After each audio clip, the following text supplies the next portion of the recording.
Welcome to another episode of Nerd Social. This time we're going to talk about how to escape.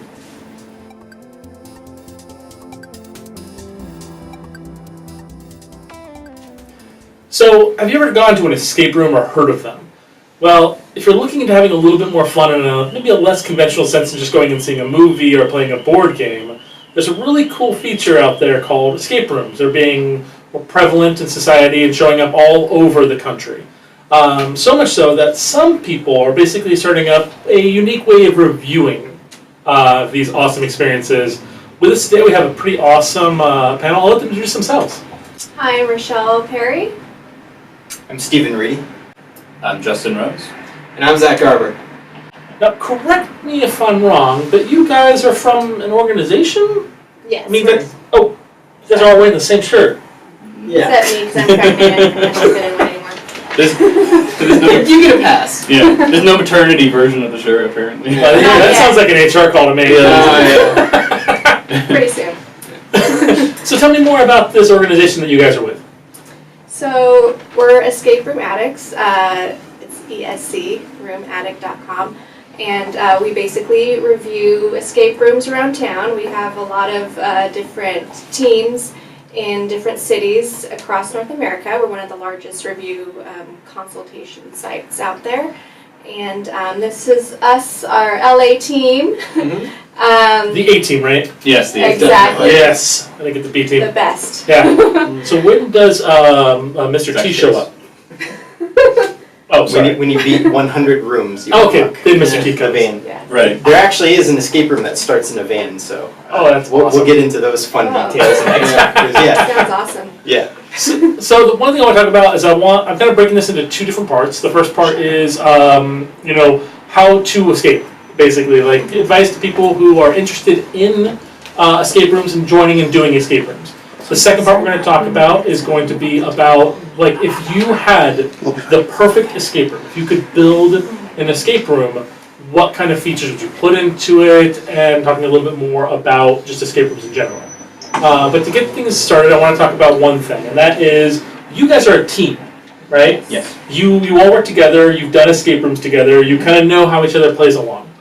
That being said, how do you know who to take with you if you're not, like, in, say, a team? Like, who would you recommend that a random person who's only to get into escape room should do? Like, what should they do? Should they find friends? Should they just go on their own? Yes, I would highly recommend going with at least your friends.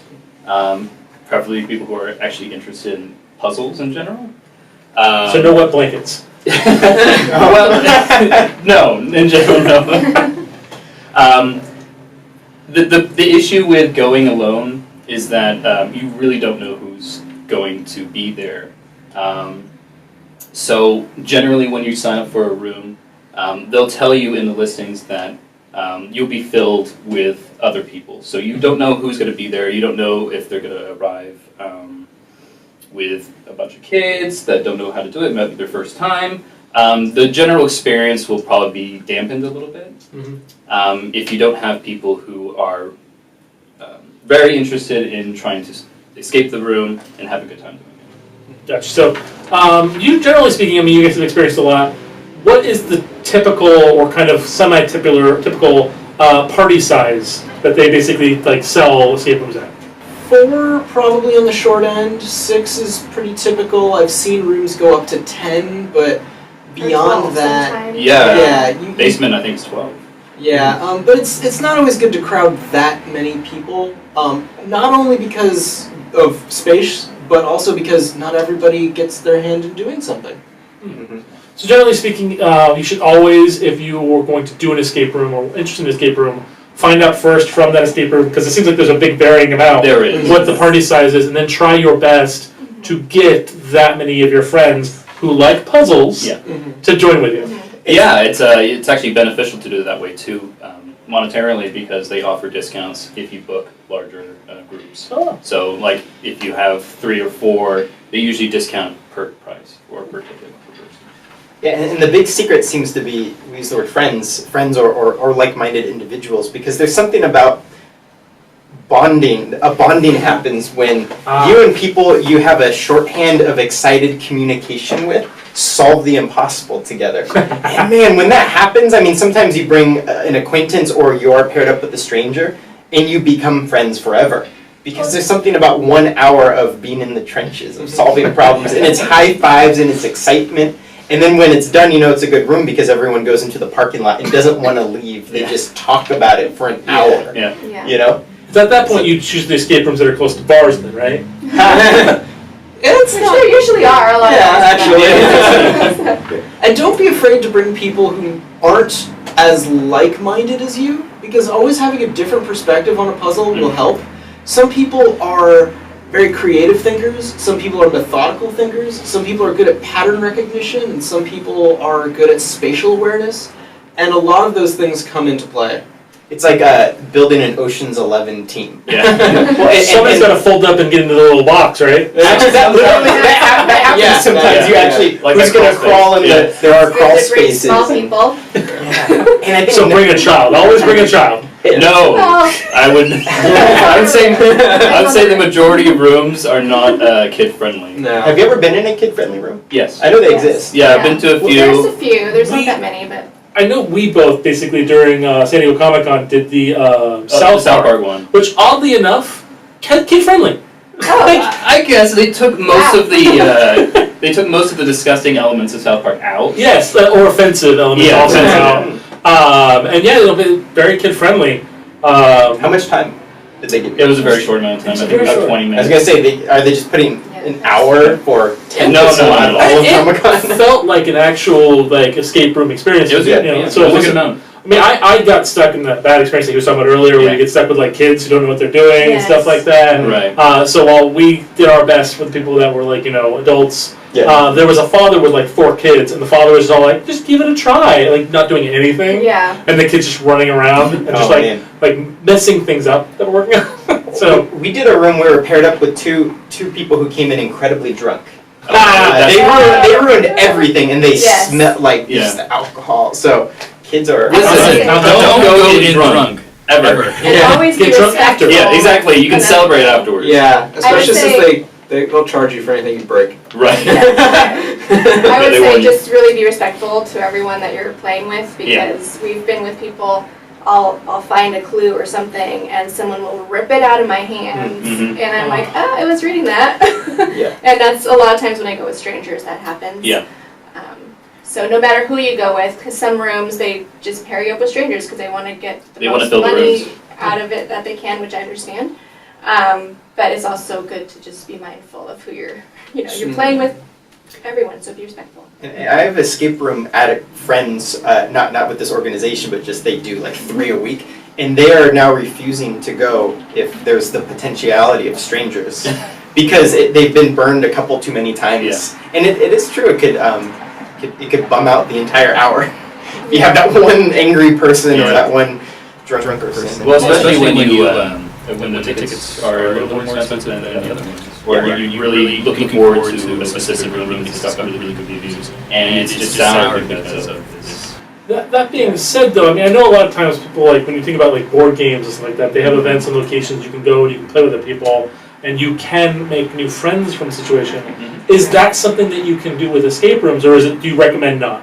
No, I think that's a good idea. However, it's always limited to maybe 1 or 2 strangers. I would definitely recommend at least picking a core group that you know you're going to have fun with. If there's a couple strangers there, I mean, we've generally made good friends with some of these people. And you can talk about all the other ones that you've done. You're like, oh, I did that one. No, you did that one too. That's right. No, I didn't hear about that one. No, I'll check it out. Yeah, exactly. So, Like you get good recommendations. It's a very nice community in general.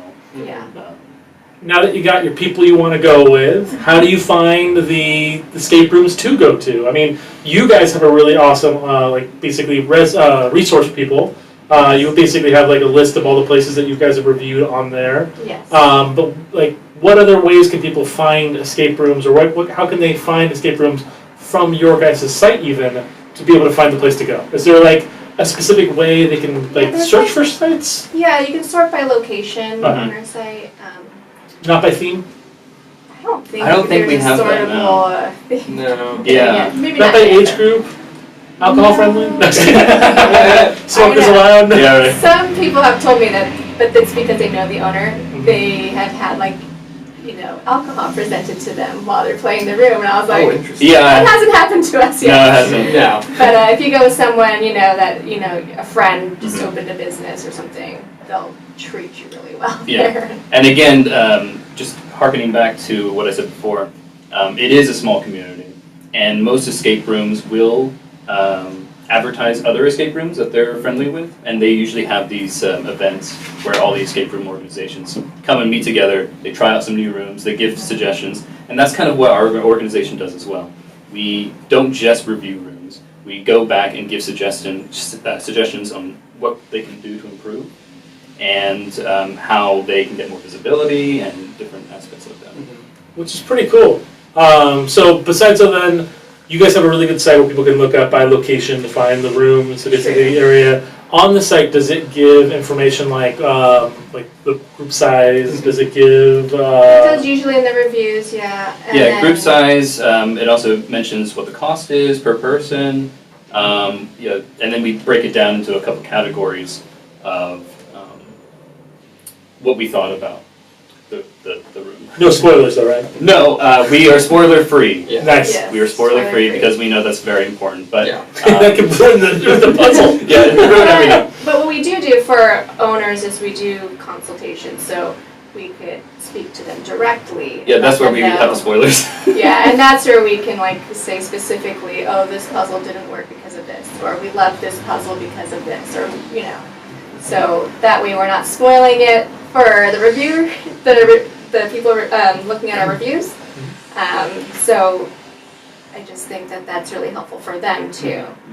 That seems to be the number one way to discover new stuff is to look up an educated review like at our website. And the other seems to be word of mouth when escape rooms invite other owners. It's such a friendly community, all these owners. They're craftsmen, they're all artists, and they love Yeah. it. Well, the one thing They're like Imagineers. The one thing that I've specifically heard is because of the fact that escape rooms, the way they're kind of designed, they don't really kind of steal attention from other escape rooms. No, It's kind of one of those situations where we all grow together Mhm. or we don't grow at all. it has Exactly, to be. yeah. I- It's very almost, supportive. almost every room I've done, besides looking up reviews, is from finishing a room. And sometimes if the designer or the owner of the game you just did is there, they love hearing about it. Yeah. They want to show you every little thing and go, oh, you see this little gadget? Yeah, Like, behind the I made scenes. that by hand. And then they Wow. have story. Oh, they love it. And then we love hearing about that. So I've stood there after rooms were over for 45 minutes. Just how did you do that? How did you think of that? What's your favorite? And everyone always generally has the same 20 favorites, by the way. So it's so important for the craftsmen, the owners, to invite other craftsmen and owners and create that word of mouth. That word of mouth is crazy powerful. Oh, So the reviews and the word of mouth, those are, For sure. I don't think there's a third way, to be honest. Not as strong as those. Yeah, That's and I just wanted to also say on the website we do have our top 10s, oh, nice. our favorites. So you can also look at that to get, if you trust us enough, you know what our top 10s are. So you've got your group, you've got your room, you're there.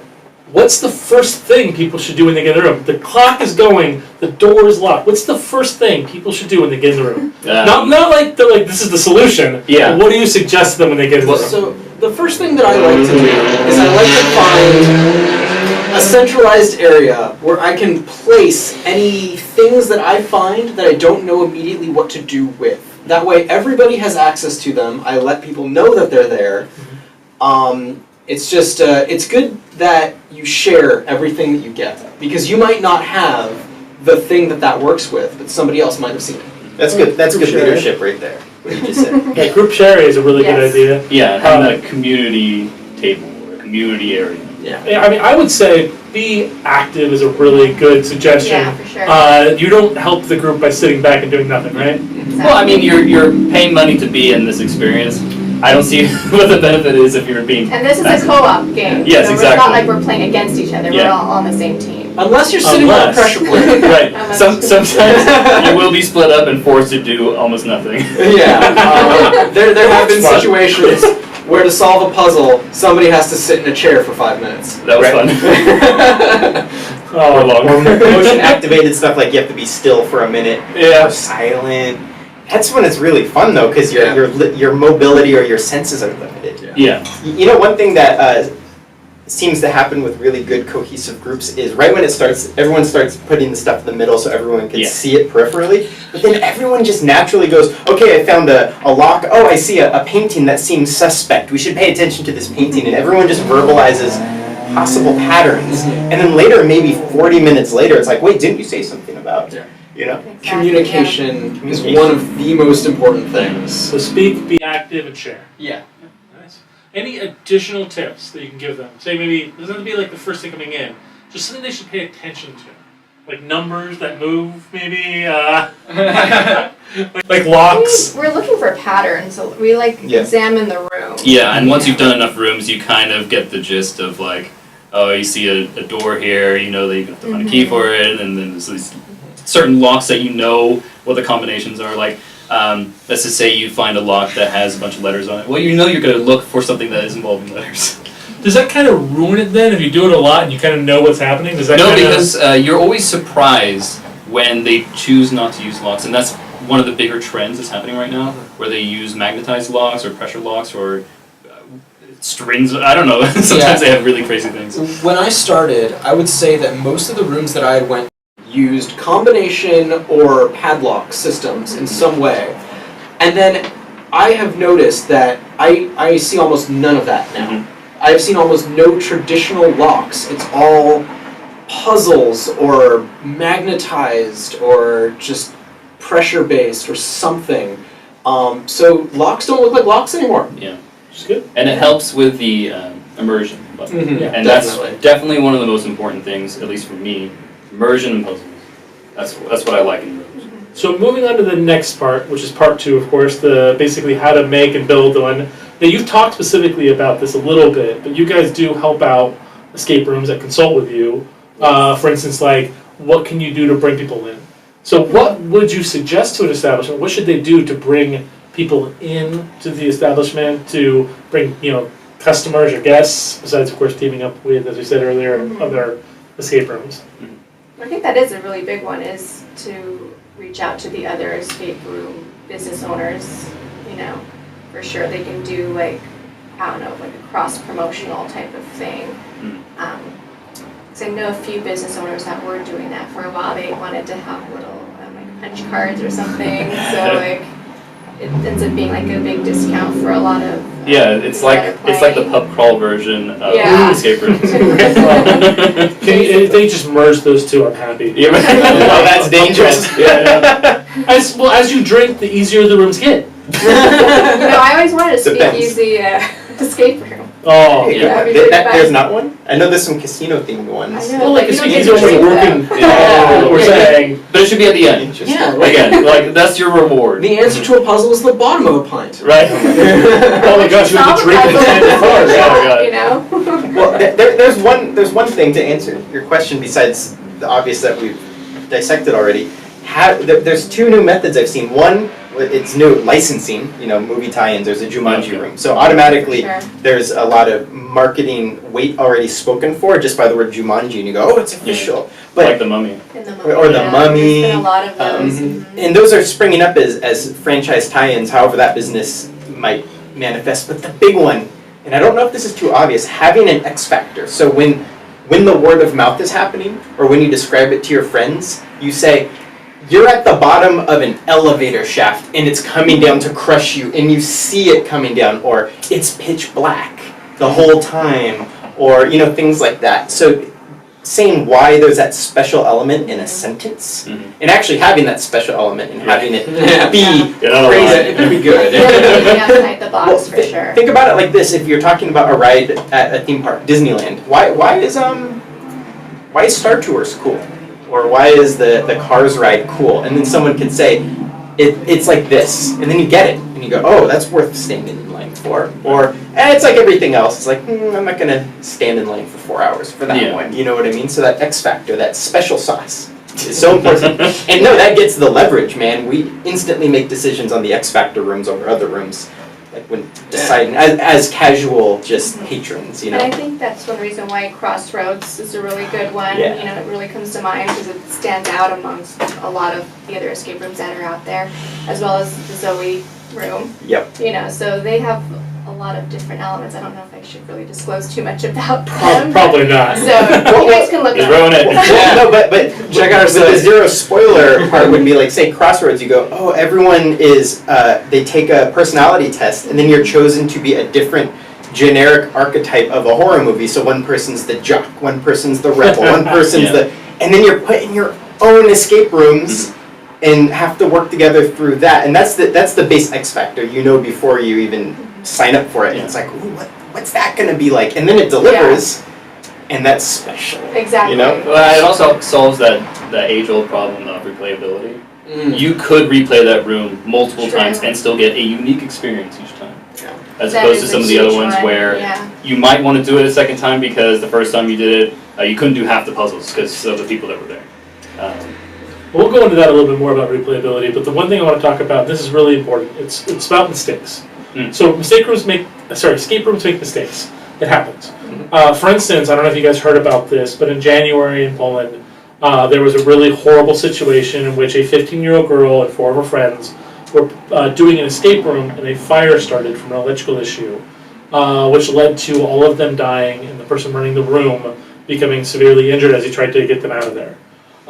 This is basically, we talked about locks and mag locks and things. There's a big issue with safety. For sure. And not paying attention to safety is one of the biggest mistakes an escape room can make. Right. And I want to put that out there. Escape rooms are a lot of fun, but I mean, you could put a door people could leave through. Yeah. As long as you tell people, like, you go through that door, like, it's over. This is the door to go through to win. Yeah. Like, if you make that very clear, let them have an out, and then you Yeah. have no risks. I mean, immersion is one thing, but safety should always be paramount. Yes. And I think in America, that is their first and foremost concern. At least every single escape room I've done, they always have a safety door to get out. Or you press a button and you're released. Panic button, Yeah. And the game ends, but you can leave. Yeah. The other issue, and it's kind of like a double-edged sword, at least in California, you have to have the fire marshal's approval when you're opening these rooms. And in some districts and in some cities, they really don't allow you to do it at all. And so places have to move, or these rooms are just terrible. I mean, it's a good idea to open them up then basically near where another escape room is, because you know Exactly. fire marshal let them do that one. Exactly. Yeah. I mean, Hey, and then you have the friends you can advertise Right? with. Yeah. I know. right, but That's you true. do. At the same time, you also want to be in areas where no one else is, so Yeah. that you get all that business. That's And I true. can understand that too, especially if you live in that area. So besides the issue with locks and making sure everything's safe, what other mistakes do escape rooms make that they should really avoid because it causes real problems? Like, I mean, like loss of immersion, loss of fun. What mistakes do they? You need to monitor the people that are in the room. It goes to the thought that's like horrible to happen. There have been issues that I've seen where rooms have been almost destroyed by the people who are inside them because they were left to their own devices for the entire amount of time. Quick point. Have you guys seen It's Always Sunny in Philadelphia's escape room episode? No. No. So they did a whole episode about it, and at one point the people are just like smashing all this stuff, breaking their stuff. No. And the lady's like on the intercom being all like, "Don't do that! Don't do that!" Yeah. And it's like, well, if we just keep breaking stuff, they'll have to let us out. Wow. So, Yeah. Typically, these rooms tell you that you don't need to use more than like a pinky's force to do anything, but you will still see damage to these rooms, and which could cause an electrical problem, which could cause further damage to the room. Yeah. So sometimes there will be a representative in the room, just off in the corner. A lot of times there'll be an intricate camera system, an intricate intercom system. Just watch the people who are in the room.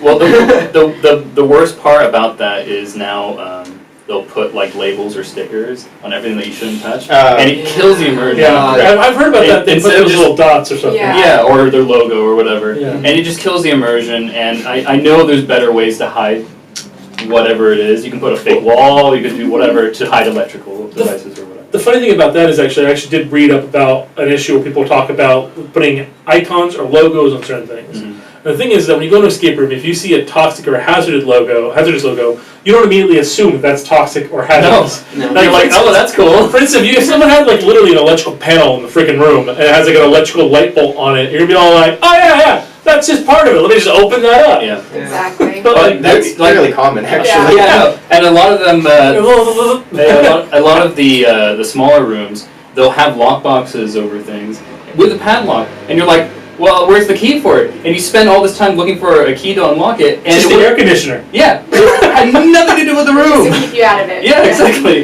Don't put a physical padlock there, because immediately that's what you want to get into. And the game master will tell you, here are the things that you should not touch. Please listen to that.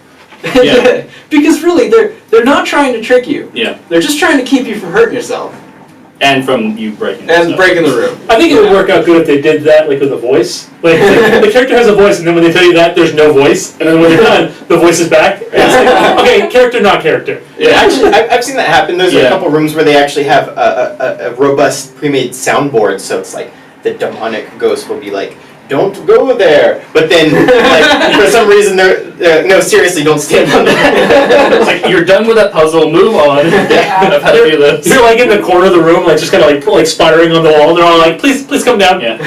You know, another one, and this is the super craftsmanship of it. So it's such a subtle thing is the user design. Like I did a room that was ancient Egypt themed, so there's all these random symbols of hieroglyphics, and it's like, oh, that's cool. It's so immersive. But then some of the puzzles were symbol based, and there's no discrepancy between what was wallpaper and what was puzzle.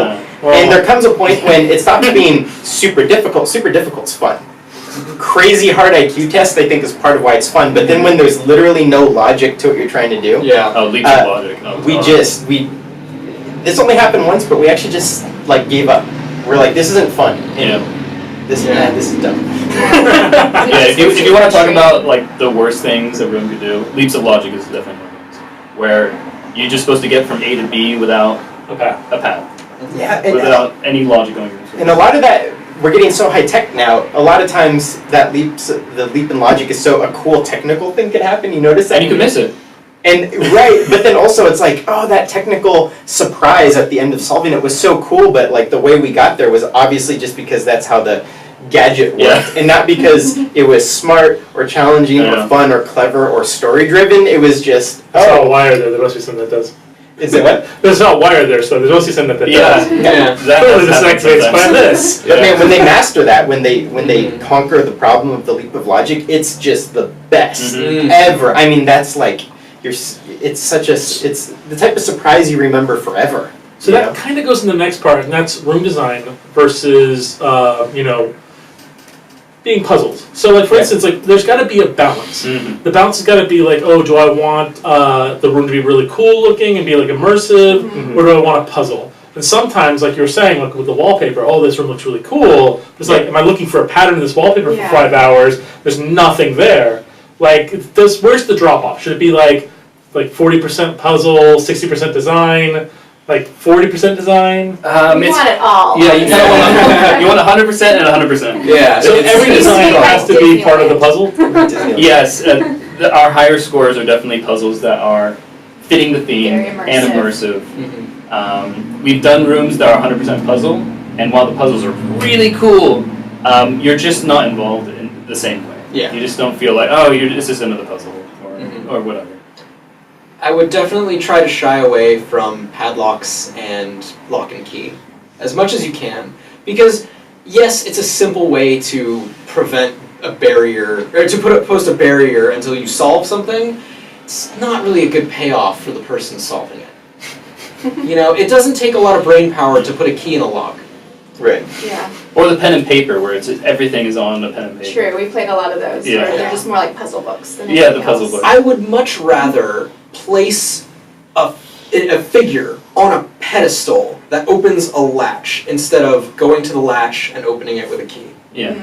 especially if it's like ancient Egyptian or Greek or whatever. Yeah. Mhm. It's like, why would they have these weird modern day padlocks? And it says master Yeah, lock. exactly. It's like, oh, Access key. Yeah. So, I mean, I think that's pretty a good point about design and everything, but I want to make sure I give you guys plenty of time to talk a little bit more about the site as we go out. So, before we say goodbye and say everything, just tell us where the people can find like the exact link for it, and just give like a quick pitch or any information you want people to know.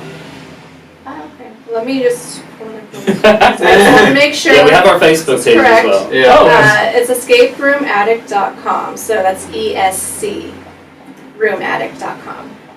So you can find us on here. We have teams in Toronto, LA, New York, Kansas City, Denver, Chicago, and now Berlin. That's our Nice. most recent one. We will be posting a link also below to the Facebook group, Facebook page, and Yeah. then also to the actual website. So if you are very interested in finding some escape rooms in your area, if you're in those specific areas as well, please go below and look it up.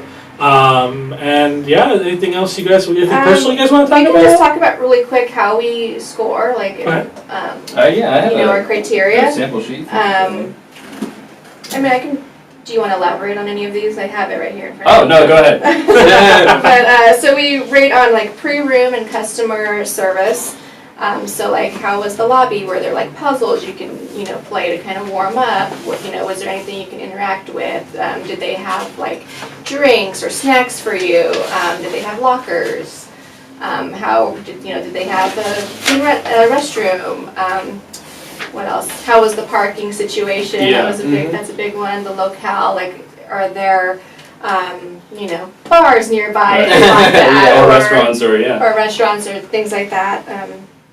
And then the customer service as well. How were you treated? And generally, we're treated very well. I don't know if it's because we're reviewers, but Probably. I feel also like a lot of, like Justin was saying earlier. It is a small industry, so a lot of people are just out there, because they want us to talk about how great they are, so they want to treat everyone well.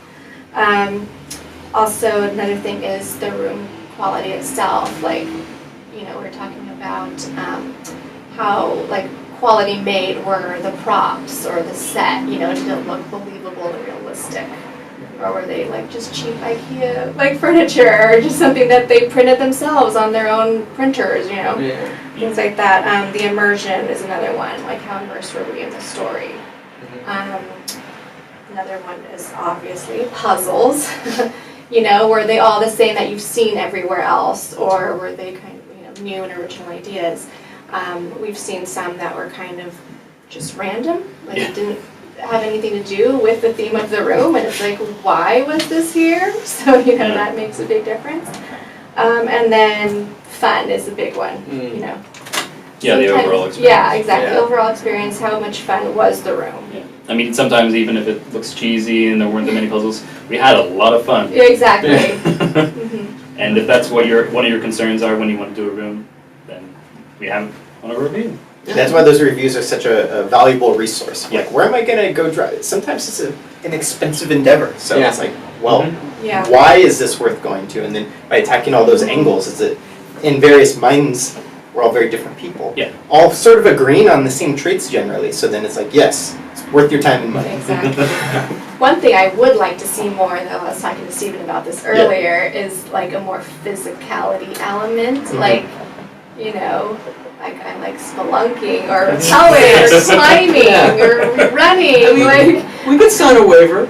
You already have signed papers, Yeah. So like, why not incorporate that? I'd love to see a Goonies themed. Oh, yeah. And also, it's a common enough factor to have an actor in there also supervising everything, so they True. could be strapping you in Yeah, and yeah. safety, Yeah, exactly. and so it's completely doable. That would be, Yeah, my money would be I spent know. instantly. I would love that. Okay. I would do it. I want to go Get some swimming. ideas. I want to go bungee jumping. yeah. Spiders. Okay, well that's a good place to end it. Well, thank you guys so much for being here and joining us on the show. Again, make sure to check out their site. The link will be below. Thank you guys again, and we'll see you next week. Thank you.